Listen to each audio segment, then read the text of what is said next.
Farley Mowat is probably the most famous author in Canada, as well as an incredibly well-known naturalist.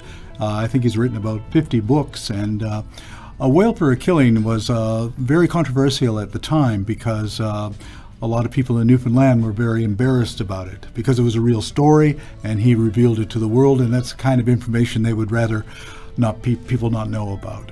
So Farley has been working on many years for protecting seals, protecting whales, protecting wolves. He worked with me 30 years ago to help stop the killing of wolves in British Columbia. He worked with us on our opposition to the killing of seals off the east coast of Canada, and also for our efforts to protect whales, not just in the North Atlantic, but also in the waters of the Southern Ocean. I had this book, A Whale for a Killing, in 1975 when we did our first campaign to protect whales from the Russian whaling fleet in the North Pacific. So I was reading that book in my bunk on that ship during that campaign, so it goes a long ways back. And so I saw the book as very inspirational at the time.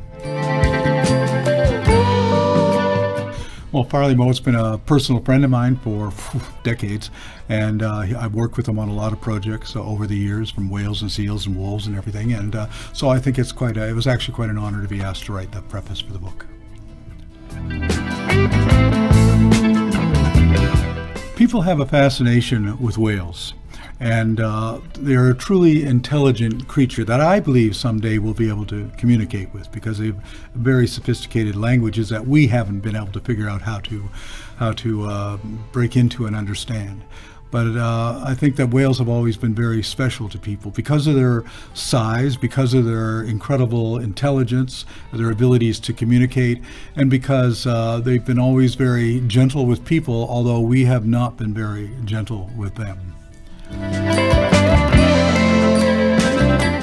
Well, one of the things about Farley's books is that sometimes when he writes fiction and he writes reality, it's pretty hard to tell the difference sometimes, because he writes fiction like it is reality.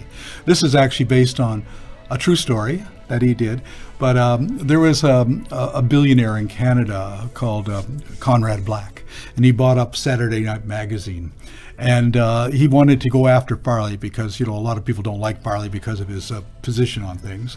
And so he did this big story about how Farley Mowat was a liar, that he wasn't telling the truth when he wrote People of the Deer or Never Cry Wolf. Farley didn't say anything, just let it go through. And they called him Farley Mowat, or Hardly Know It is what they were saying. And for 6 months, Farley didn't say anything.